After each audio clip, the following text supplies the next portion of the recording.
Hey everybody, welcome to Trading Capital's Daily Analysis video. I'm your head market analyst here, Curtis Scouten. Jumping into the charts on this October 17th. So there was lots of action for our swing trading accounts. Essentially, you all probably have seen the alerts. I sold pretty much all of our longs minus the precious metals plays, the miners, the physical metals, and then a couple other healthcare stocks like IMAB.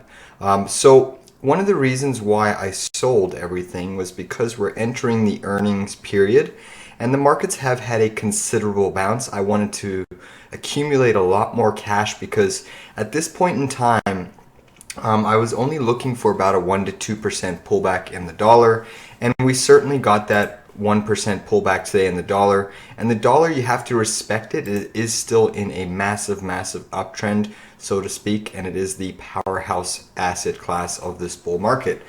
So with that understanding, the S&P right now is putting in some bullish consolidation on the daily. Also intraday, it is putting in a little bit of bullish consolidation, but I do not like this gap fill that the indices left at such a key level.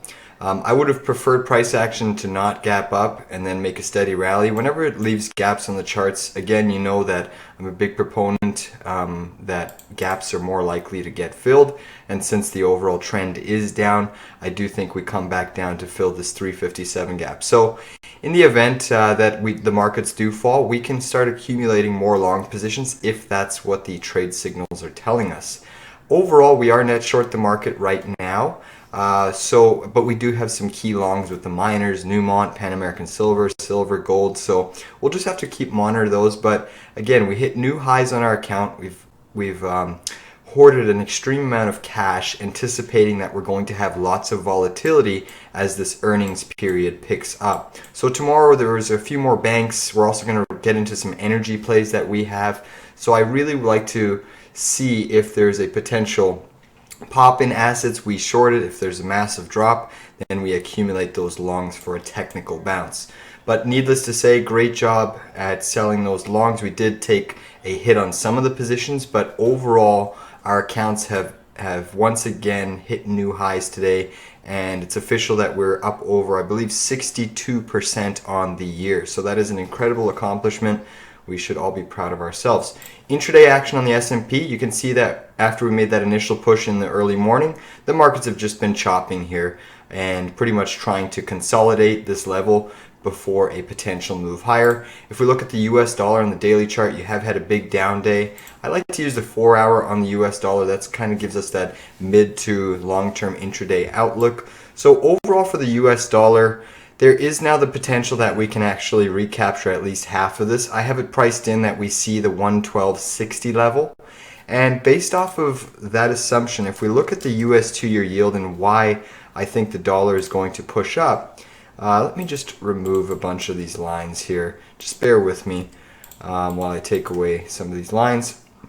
So looking on the 4 hour chart, the 2-year yield has completely engulfed this previous candle on the 4 hour chart. Now that is a short-term bullish sign for yields, which means that should be a short-term bearish sign for the overall market, since higher yields generally mean it will push the dollar up.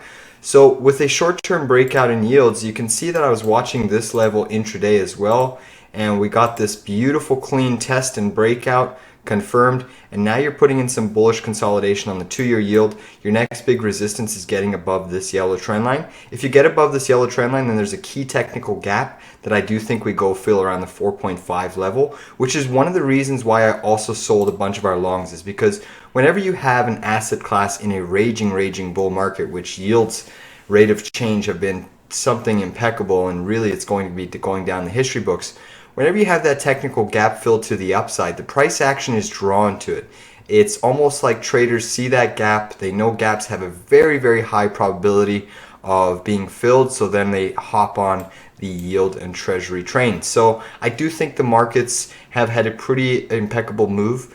Needless to say, there could be a little bit of upside, but I'm starting to see weakness in key sectors like energy, specifically oil and natural gas, that make me a little concerned for the future of the equity markets. If we take a look at the QQQ, the Qs today Also had a pretty good day, up over 3.12%. You can see that this was our close on Friday, and since you did technically hold the low, this is still your massive support level, and that is still technically intact. But once again, intraday action, you have a massive gap on the chart, which I do not like. And considering that the indices haven't really challenged and made a new high from this Friday's high, just leaves me a little bit concerned that we will maybe fill this gap before the markets potentially have a new leg higher. But again, anything can happen with earnings. That's why I wanted to take our profits, accumulate tons and tons of cash, because there's going to be more opportunities, I think, in the near-term horizon over this next month that are going to be better setups versus the current long trades that we were in. If we take a look at oil, oil is again on a key level here. Oil is slightly down on the day. Basically, you can see that you've reconfirmed back below this trend line. That's your big one. That's showing much more likelihood of downside confirmation. Once we confirm below this yellow trend line, this downsloping trend line, you can see we bounced off of it, had a reversal. Now you're testing it again. As soon as we close below that, the likelihood of testing this double bottom at 76 is very likely, more likelier than not. Natural gas is another indicator that the economy may be slowing at a fast rate. If you expect natural gas to rally up, you could get a retrace back to this level, but now the downside has broken. You've made a new daily low on natural gas. And the key question is, do we see follow through downside tomorrow? If we do, natural gas is probably heading to this 535 level or a tad bit lower. So because there was so much consolidation here, I would need to see a straight shot in natural gas down to a key technical level before we consider going long. If we take a look at gold, gold's really making me a little bit nervous here. One of the other reasons why I'm happy we sold a bunch of our longs is because you would figure on the back of a falling dollar down 1%, you would have expected gold to match the gain of what the dollar fell. So if the dollar's down 1%, gold would likely be up 1%.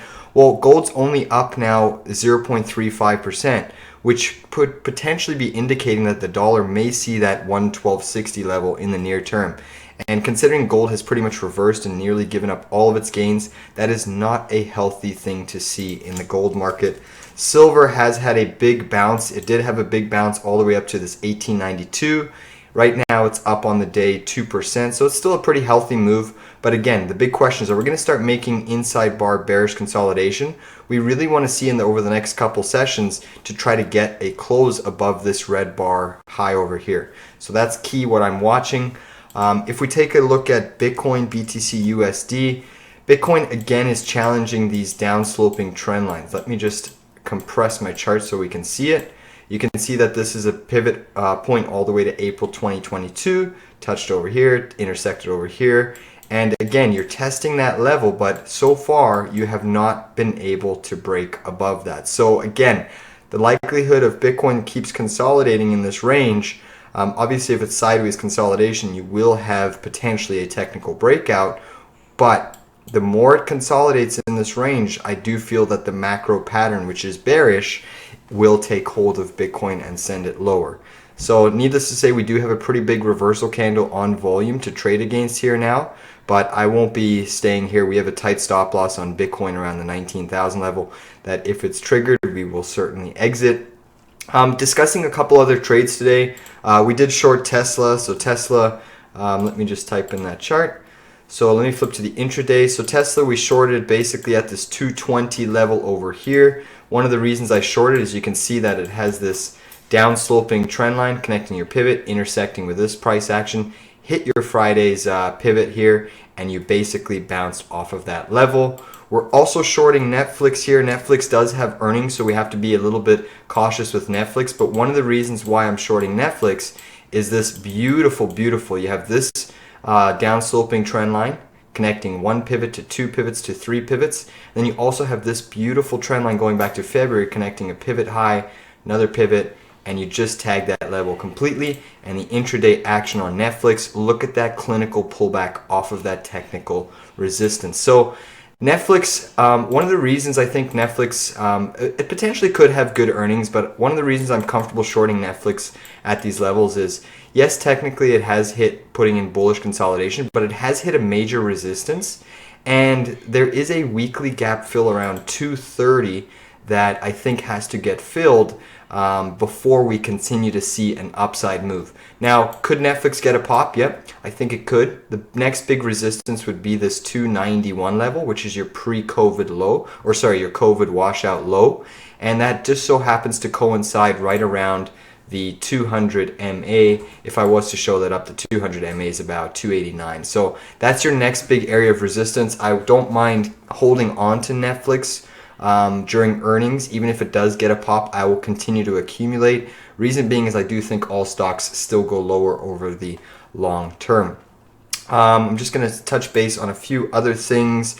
Let's just see with what the US 10-year yield is doing.